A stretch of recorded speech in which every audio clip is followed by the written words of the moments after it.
We'll now call case number 123710 in the matter of the parentage of EA, a minor child. Council may come forward.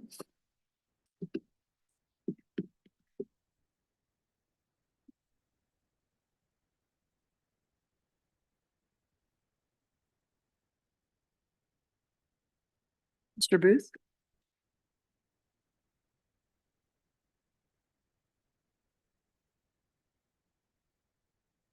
Madam Chief Justice and Justices, may it please the court, we're ready to proceed. I'm Joseph Booth, appearing on behalf of DA, the appellant in both cases.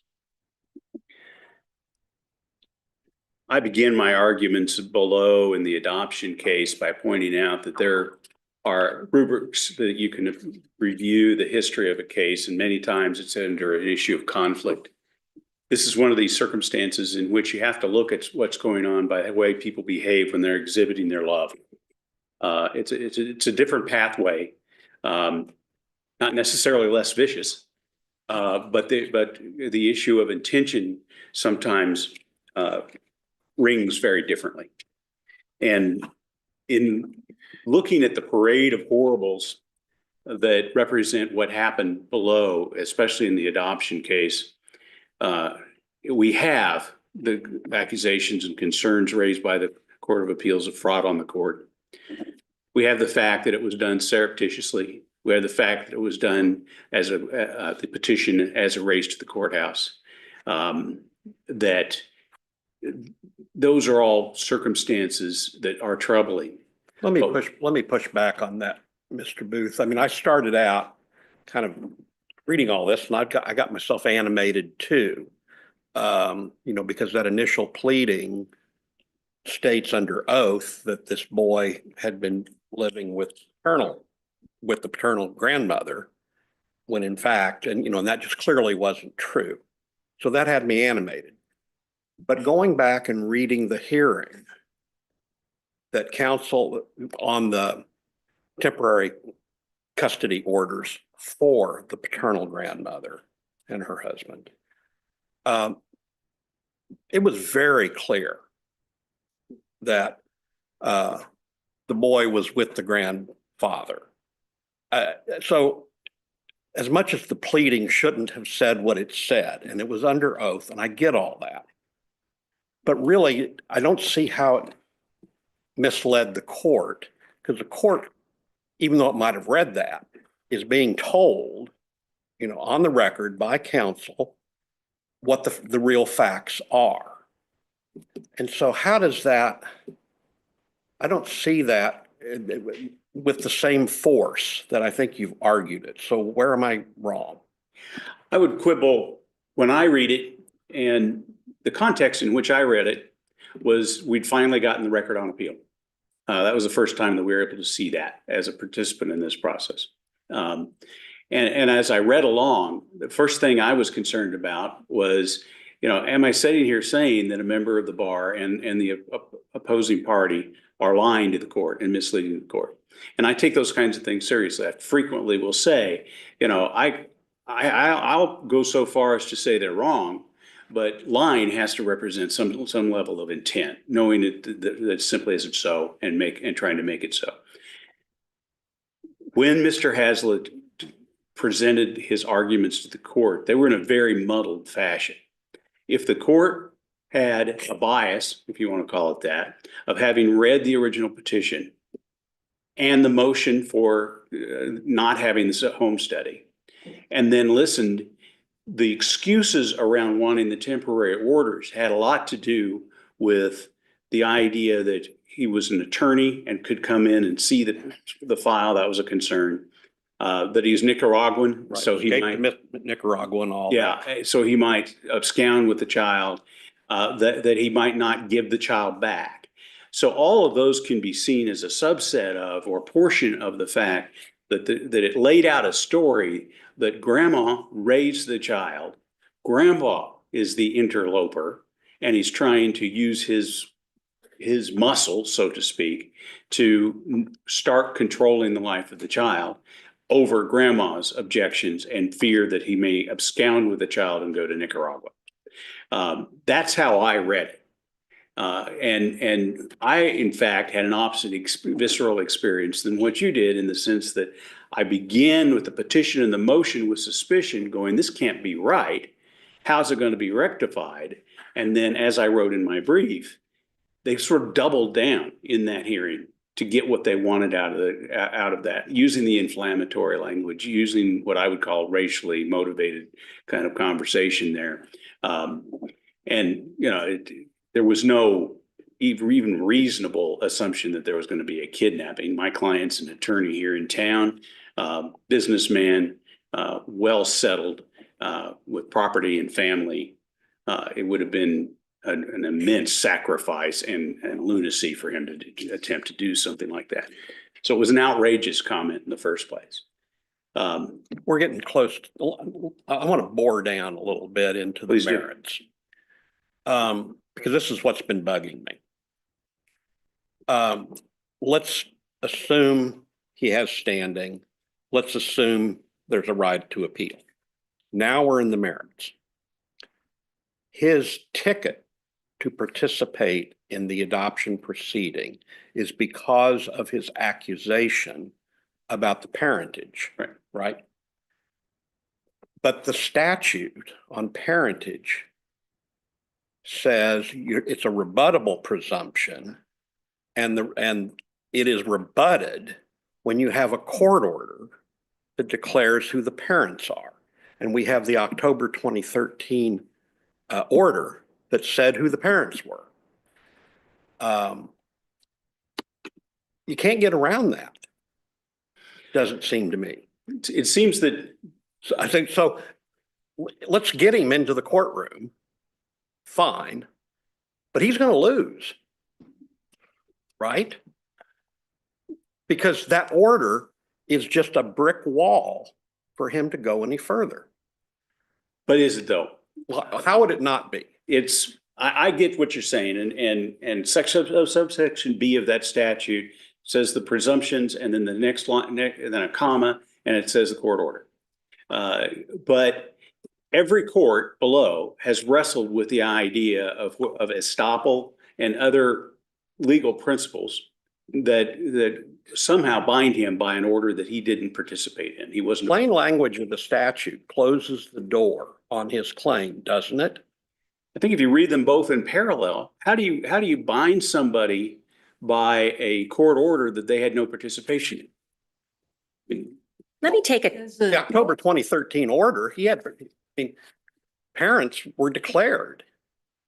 This was long before the grandmothers involved. This was in October 2013. So I don't understand what you're arguing. Well, DA was not a participant in that. And how is he bound by an order that he didn't have any opportunity to participate in? Let me take a right turn here. Justice Biles asked, isn't this his ticket to participate? His ticket to participate in the adoption hearing is parentage. But let me ask you this. If we look at the Adoption and Relinquishment Act, specifically the definition that everybody's talking about, 59-2112H, which defines party in interest. Under subsection H2, a party in interest is a prospective adoptive parent. Would you consider, I call him Grandpa, Grandpa, would you consider Grandpa a prospective adoptive parent, considering the pleadings, the motion to intervene that had been filed?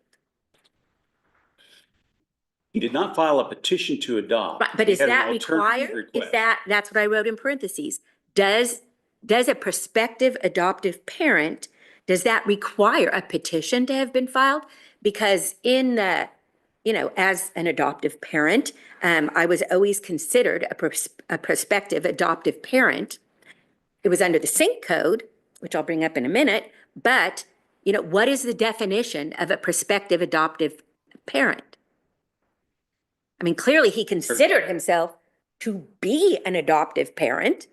So would he not have qualified as a party in interest at the time he filed his motion to intervene as a prospective adoptive parent?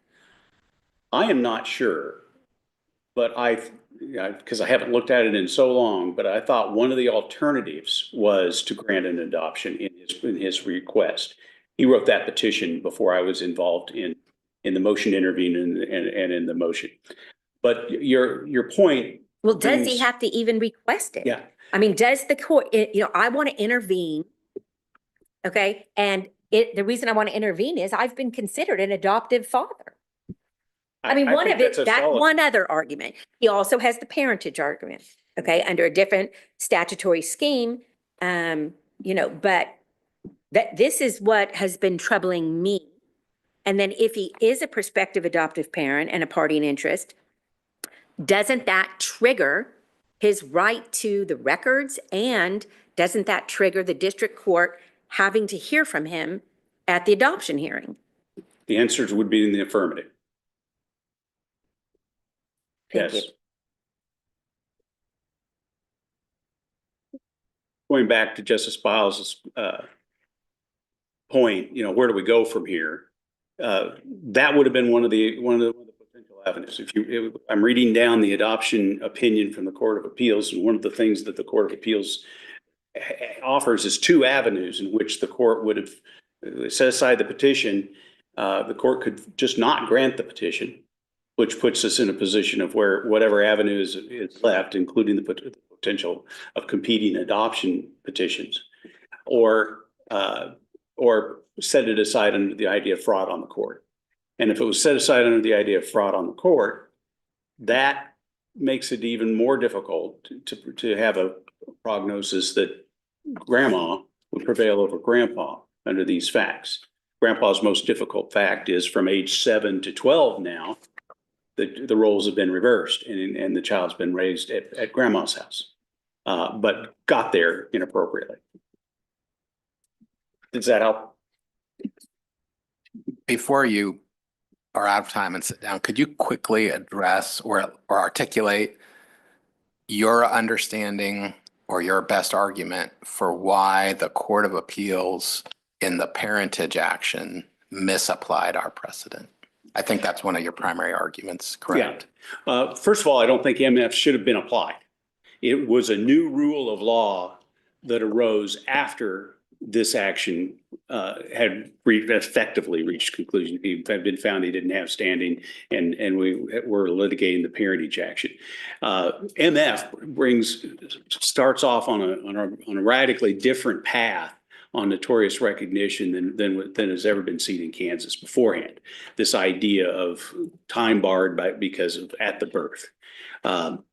And that's why I think it was misapplied in the first place. I also argue that I think if you take MF and apply it under all circumstances of notorious recognition, then it doesn't, I think it's wrongly decided. Okay, so your argument is MF is wrong.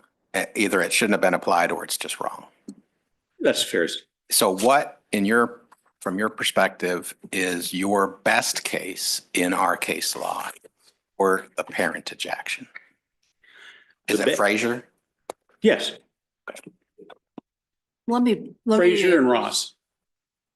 Let me pursue the discussion about MF for a little bit.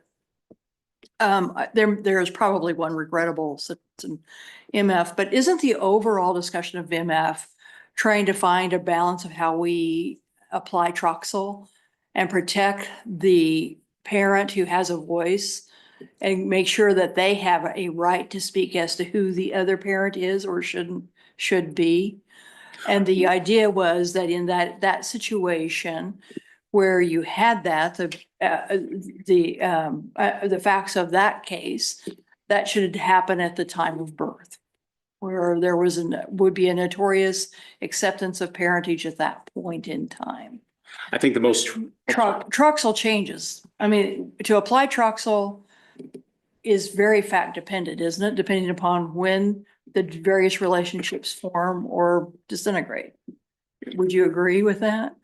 And does that mean that if we apply Troxel and the intent of Troxel to to protect the right of the known parent, of a known parent, how do we apply that overlay of Troxel with notorious recognition, which is what MF was trying to do, to this case? First of all, that's the most laudable part of MF, is the portion where there has to be some level of acquiescence or agreement on the part of the biological parent. In this case, in the MF scenario, we'll call mom one biological parent, mom two presumptive parent. And there has to be an interplay there. And the conversation in MF about you can't just randomly start notoriously recognizing yourself as somebody else's child with over their objection or without their knowledge, and then somehow establish parentage in that way. That I agree with. And of course, we have that in buckets here in this case, in the sense that both biological parents, one, aggressively established this relationship at 7 months old and then reaffirmed it a number of times over the 7 years until all of a sudden there's this consent for the adoption and in a change of behavior. And the mother was never involved. There's nothing in the record to say that there was at any point post-birth that she acted as a parent. And obviously, EA was not hidden. So mom could have at any juncture. So they never parented and never wanted to parent. And so Troxel then drops way down because Troxel has to do with that parental preference doctrine. And here we have parents who had no interest in exercising their preference, and they're not parties to this action in the sense that, as the Court of Appeals opinion noted, this is a contest between grandparents, not parents. So the parental preference doctrine has very little role in this.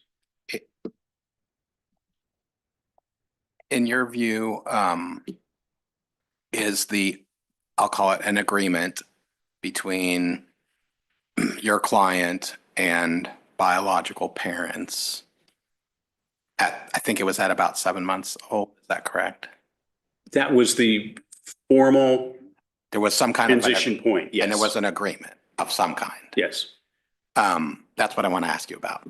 In your mind, is that agreement identical to, almost identical to, or significantly different from the agreement that was at issue in the Frazier versus Gottschalk case?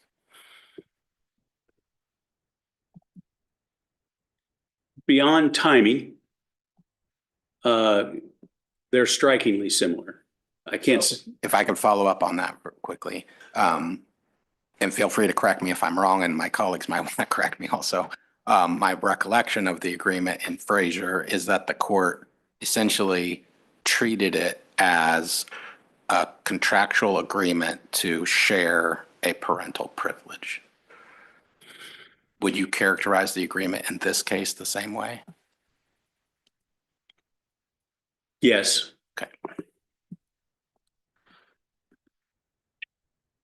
I'm conscious I'm over time, so.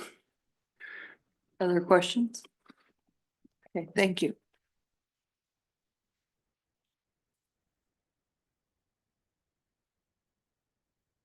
Ms. Phelps Davis? May it please the court, Rebecca Phelps Davis, hearing on behalf of DP and SP appellees in these matters. I just want to, first of all, address whether there was lying in the petition on the part of paternal grandmother. If you look at paragraph 6 of the petition, she said the places where the child has lived within the past 5 years are with the paternal grandmother, who is the petitioner in this case, periodically with the biological parents, and at times with the paternal grandfather. She did not assert in the petition that she was the only one that had been raising and caring for EA. Isn't it, but is the previous paragraph say the child resides with grandma? Because at the time that she was filing the petition, No, she filed the petition 7 days before she went and took the child for a visit. it was addressing that right when she was filing the petition, he was with her. No, no, the record shows that on whatever 24th, she filed the petition. Let me get out my chronology. On May 24th, she files the petition, paragraph, which I want to ask you about that in a minute. Petition for adoption and termination of parental rights. And then paragraph 5 says child resides with grandma. And paragraph 6 says child has lived for the past 5 years with grandma, periodically with father and mother, and at times with grandpa. And then on May 31st, grandma requests a visit, picks up the boy, and never returns the boy to grandpa. So it was actually 7 days before, right? Yes, that the petition was filed. Yes. And your argument is that that was true? Yes, Why? because what she was trying to convey in that paragraph is that he has lived with her. And it's the same thing she was trying to convey in paragraph 6, that he has lived with her over the past 5 years. And he has lived with paternal grandfather over the past 5 years. At times. Correct, because So- that is what the true relationship was. So this is what she meant, but when you read it, would you say it sounds different from the plain language? I'm sorry, Your Honor, I don't understand. Okay, I'll move on. The petition was like one of these double petitions, okay? So it was a petition, was titled Petition for Adoption and Termination of Parental Rights. I could be wrong, but and there was a lot of, the record is quite big in this case, but I didn't see any statutes cited in the petition. So my question is, or in the order, in any of the orders. So my question is, since it does include a petition for termination of parental rights, which of course is governed by a different code, what was the statutory basis for this double petition? Well, under the Kansas Adoption and Relinquishment Act, the petitions are required to address that you're asking to adopt the child and also asking at the same time that the rights of the biological parents be terminated. So is there a statute under the Adoption and Relinquishment Act that allows the court to terminate, or is the termination governed by the sync code? No, it's within the Kansas Adoption and Relinquishment Act. Can you It give me gives the court- statute? I do not have that in front of me, Your Honor, but I know it allows you to combine them, yes. And it but when a allows you to- termination happens, can that be done under the Adoption and Relinquishment Act? Yes, it can, Your Honor, and I apologize, I don't have that site. Okay.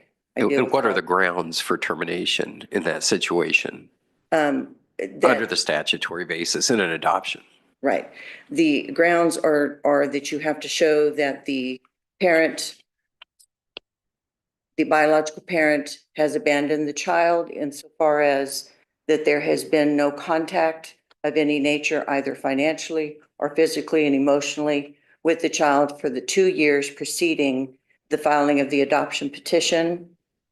Barring And- consent, or consent could be another avenue. Correct. Yep, And okay. so because the net effect of the adoption is going to terminate the parental rights, whether you have a consent from the biological parents or not, you still address in the petition, calling it petition to adopt and terminate the parental rights. Many times, though, under the Kansas Adoption and Relinquishment Act, you have a situation where there isn't a consent and you do have to prove that there's been an abandonment by the parent for the past 2 years, both financially and emotionally and physically. Been no contact. And that's the reason that the petitions are titled the way that they are. Let me ask you what I asked opposing counsel. So, under 59-2112H2, a party in interest is defined as a prospective adoptive parent. Why wasn't grandpa a prospective adoptive parent under this? Well, first of all, in his motion to intervene, he was not addressing that that's what he wanted to be. He was addressing that he has been the one to care for the child and doing this and adopting this child out from under him. Did he attach to the motion to intervene, the, consent signed by the biological father? So, I mean, there, he used the word adopt a lot in the motion to intervene. Would you agree? I mean, he said, Right. we celebrated as adoption day on the day that bio dad signed. He considers his bio dad his brother. He said a lot of things in that motion, Your Honor. Right. So And he also that, said that they're unfit parents, well, so which did is a you. legal term. Well, because that's, you just explained that Right. that's one of the But things, it- termination of parental rights. Correct, but you have to have that finding before you can then assert that they're unfit parents.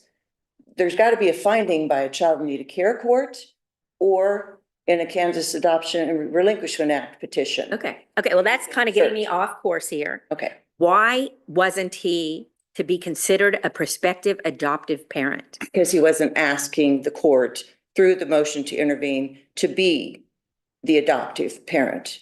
He was asking instead for the court to not let paternal grandmother be the adoptive parent because of the history and because of the way it was done.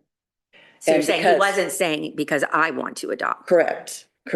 So And he this- also had two previous occasions where he had the documentation that he could have gone forward and he could have filed his own petition for adoption.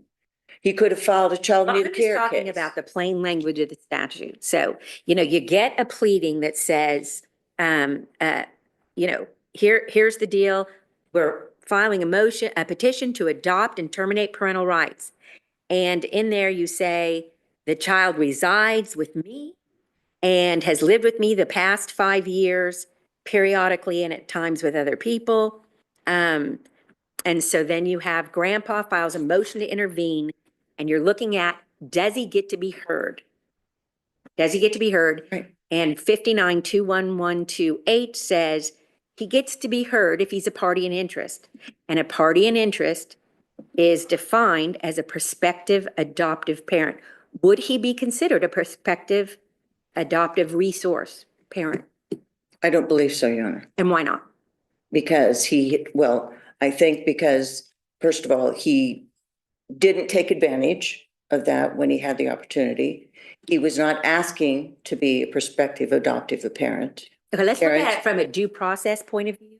Should the court have considered him a prospective adoptive parent for due process I reasons? think it's his job as the person making the request to make that request of the court before the court can assume that he wants to be a prospective adoptive parent. So it's your position that, based on all the pleadings that were filed in that period, in that 17-day period or whatever it was between the petition and granting the adoption, all of the pleadings that were filed there, the court would never have considered him to be a prospective adoptive parent Well, because he didn't raise it.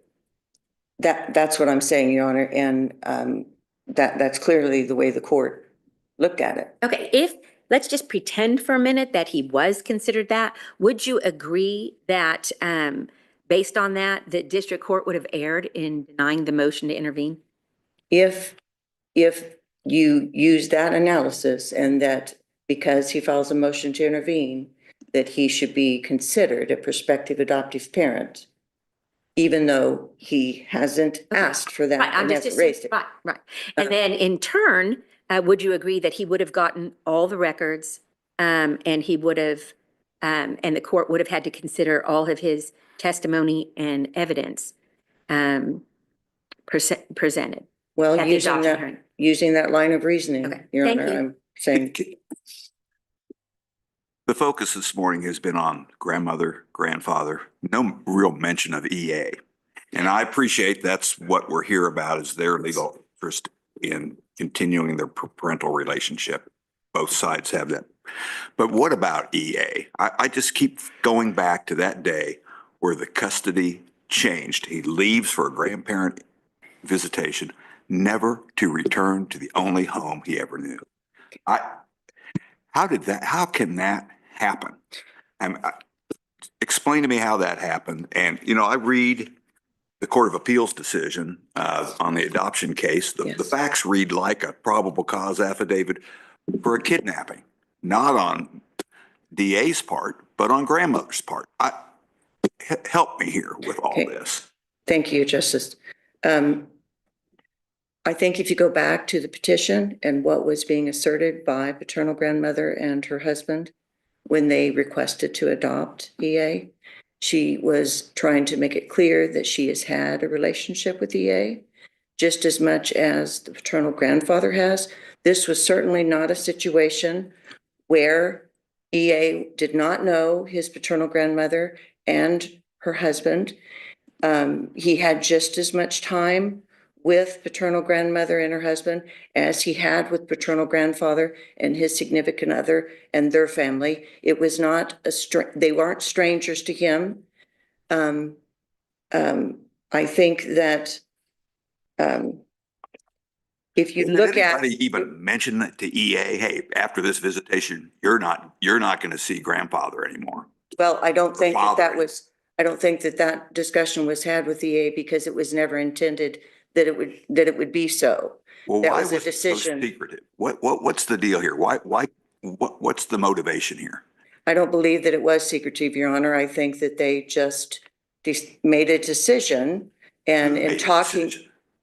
paternal grandmother and her husband made a decision in talking with the biological parents and the situation that was at hand at the time that they wanted them to adopt EA. And it was never intended that he would no longer have any contact with paternal grandfather.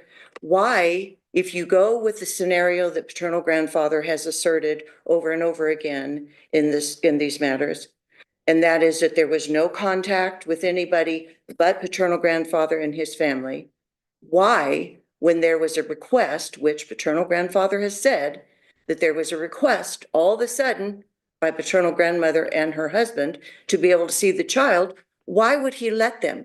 And why would he let them for an extended period of time? If that was my child, I would not let a stranger, which is what paternal grandfather is saying, Right, and all of a sudden have days with my child. And all of this, in my mind, just should have been presented initially at either the Parentage action or the adoption action, and none of this got presented. And that's troubling. Well, but if I leave you with nothing else, I would like you to understand that this scenario that has been presented is not the correct scenario. There was just as much a relationship with paternal grandmother as there was with Yeah, paternal. and again, all of this should have been done at the outset. Can I move you quickly to the parentage action and ask you a series of follow-ups? You probably heard my exchange with your opposing counsel. He argues that our Frazier case, if applied here, gives him an avenue of relief. I just wanted to get your response to that. Do you think Frazier, if we applied it, would give grandfather an avenue of relief here? I don't think so, Why Your not? Honor. I don't think that the agreement in this case can be compared with the agreement in Frazier What's case. the difference? Well, I don't believe that the biological father was, he was influenced by the fact that his father was asking him to do that and the physical condition and mental condition that he was in at the time. So you think this case, the parentage case, turns on biological father's capacity to enter into a contract? I think that that's. Was there ever any factual inquiry in the lower courts into that question? There was not, Your Honor. Wouldn't there have to be under that line of reasoning? Well, I think that the reason that there wasn't is because that sort of went to the side and it was more focused on the fraud or the alleged fraud and the relationship that paternal grandfather allegedly had with EA and that nobody else had. If that's your position, wouldn't you have to concede that at a minimum, something needs to go back for some factual inquiry? I mean, if that's really your position, that No, grandmother prevails because biological son did not have the mental capacity or did not have the legal capacity, I should say, to enter into a contract. Yeah. My position is that he had that agreement.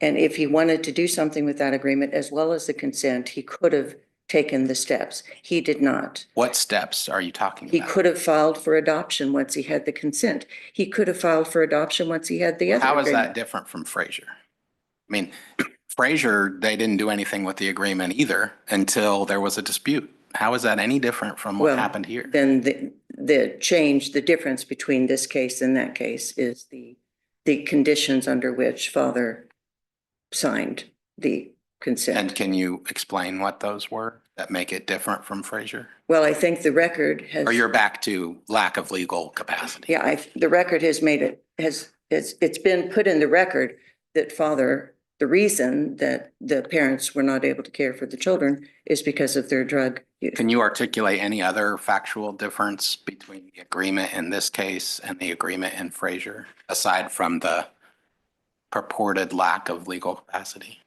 No, Your Honor. I Okay, cannot. thank you. I think I'm out of time. Is there any other questions? Thank you. Thank you.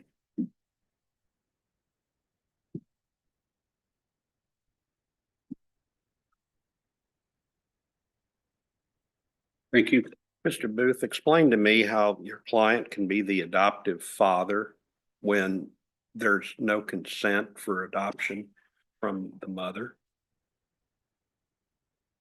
I believe if an action for an adoption were to proceed, either at the point that we started this action. Take the written consent. Wait, That had been timely done. How do you get to this status of adopt father? I realize you can claim anything in a pleading, but how do you get there? both parents had failed to function as a parent for well over 2 years. What's And that got to do with adoption? in the, Adoption is a legal process, right, and you have to follow the statutes in order to make it happen. and 2136H, when you want to terminate a parental relationship and you don't have a consent, one of the factors is, did the parent act as a parent in the 2 years preceding the petition for adoption? And in both cases, neither parent acted as a parent. But there are findings by a court to convey that status. The idea of being an adoptive parent is a legal status conferred by a court. It's not conferred by yourself, right? And you're referring to an adoptive position. I'm just talking about being an adoptive parent, and you don't have it here. You don't have an adoption. There isn't a status of an adopted parent, but the seeking to adopt and the intent, the forward intention that Justice Standridge was referring to is present. In other words, when my client passed me a note, he said he did file an adoption petition. I was looking through the record, can't find it.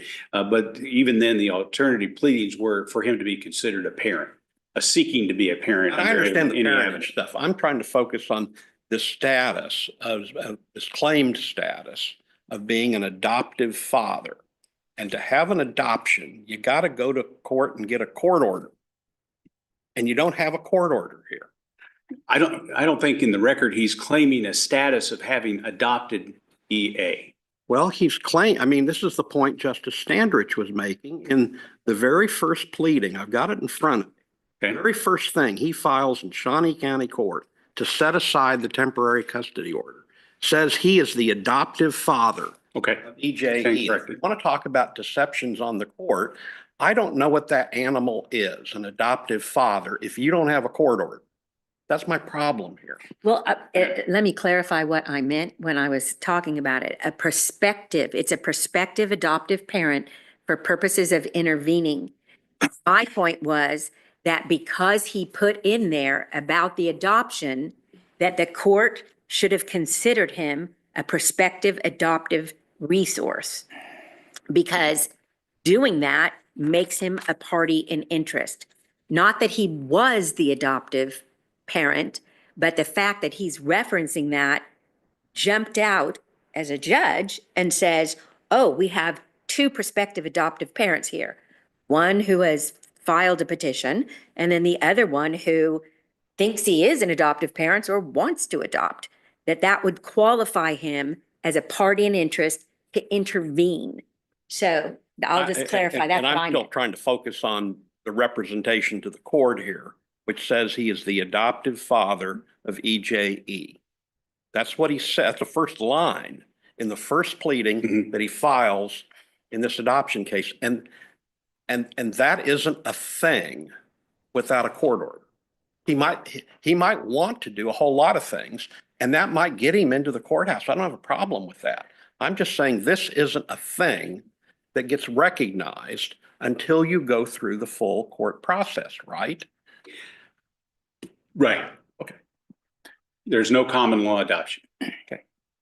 Counsel, can I try to get my head around the lay of the land of Kansas law as it relates to this case really quickly? And so I just want to run through some things, and you tell me if you think I'm wrong about anything.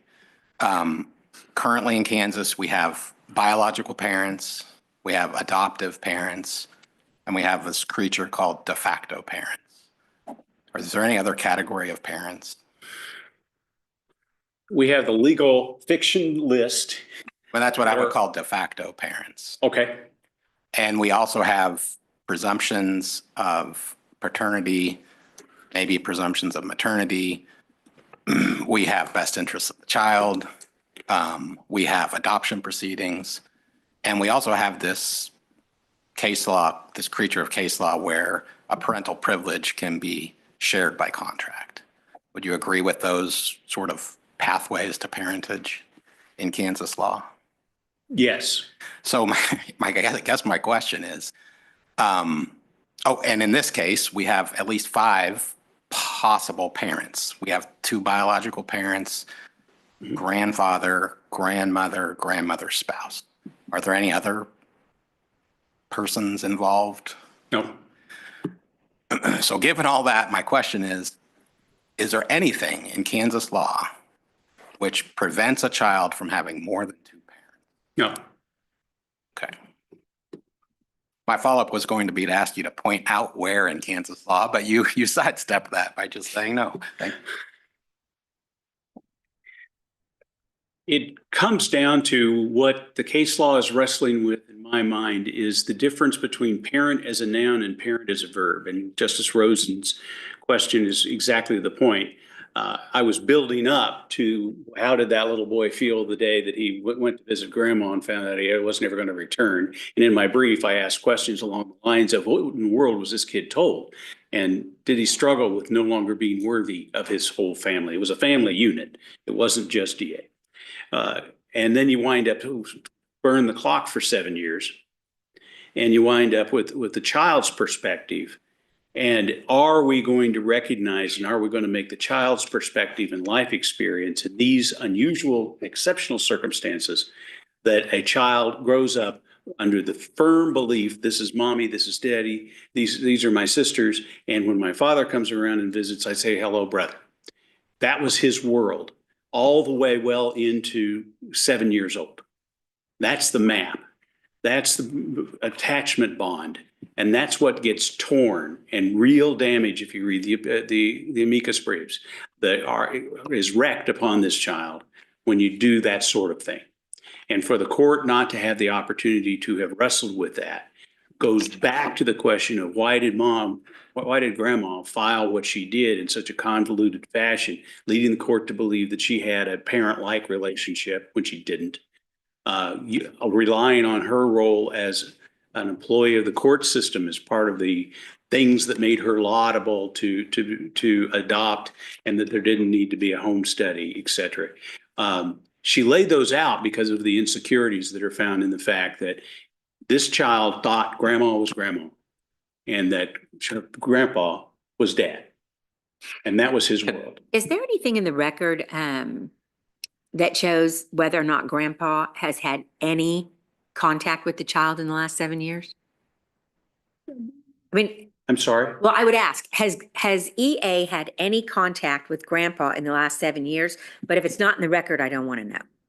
If that fact is not in the. Yes, well, if you go through the undisputed facts in the summary judgment process, Uh-huh. he was the primary care provider and in a parent-like role. No, I until understand. 7 years old, and now he's 12. Right, but has he seen the child in the last 5 years? No, other than incidentally distances. There's nothing in the record about, Oh, okay. to be very precise in what you asked, there's nothing in the record stops about the relationships with the day that Oh, okay. the grandma picked up EA. Okay. Do we have we consolidated everything in this appeal that will fully and finally determine the rights of these parties? Is there any other action that is floating out there that could affect, in particular, EA, but also the rights of these parties? None that I'm aware of at all. And it goes to the point of when we process these things, it comes before the court, as Justice Rosen said in TMMH, we treat them as separate actions and collateral attacks on an adoption, et cetera. But it's really one action. It's really a combination of things talking about the same core subject, and they need to be consolidated. And I thought that our courts have given adequate guidance to do that.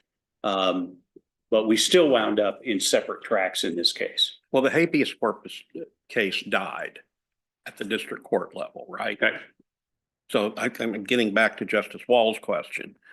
That's dead, and there's nothing else out there. And there was a removal action. Well, that was, Which is gone. There's no other action that my client's a party to or that we're in any way aware of. Other questions? Thank you.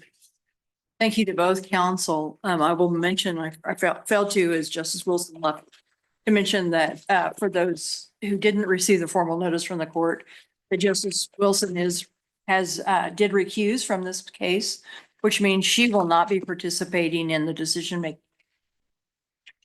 That the court is now in recess until 10:45.